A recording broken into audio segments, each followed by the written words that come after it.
Assam police মেল কেণ্ডিডেটৰ বাবে মই physical ডিটেইলছৰ ওপৰত ভিডিঅ' যোৱাকালি আপলোড কৰিছোঁ।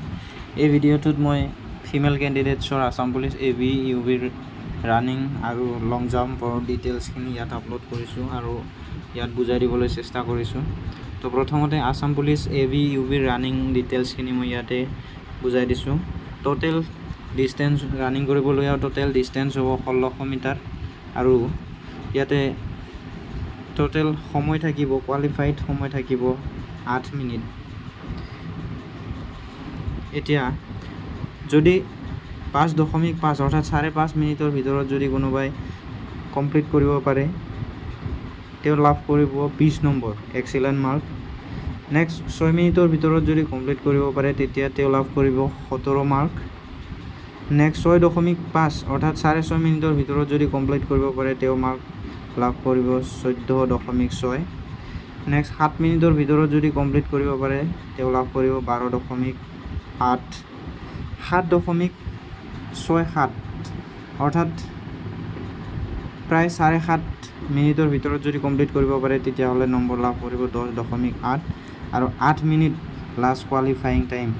8 মিনিটৰ ভিতৰত যদি কমপ্লিট কৰিব পাৰে তেতিয়াহ'লে তেওঁ লাভ কৰিব 10 নম্বৰ।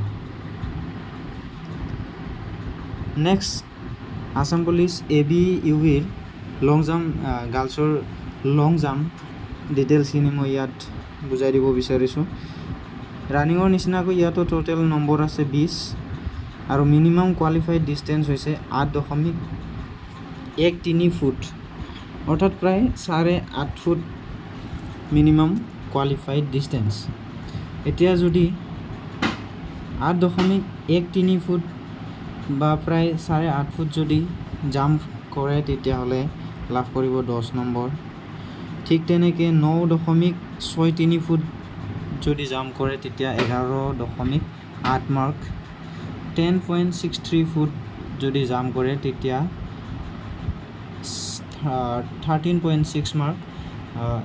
11.63 ফুট অৰ্থাৎ প্ৰায় 12 ফুটৰ ওচৰ আৰু 11.5 ফুটতকৈ কিছু বেছি 11.5 ফুট প্ৰায়, তো তেতিয়া হ'ব 16 মাৰ্ক।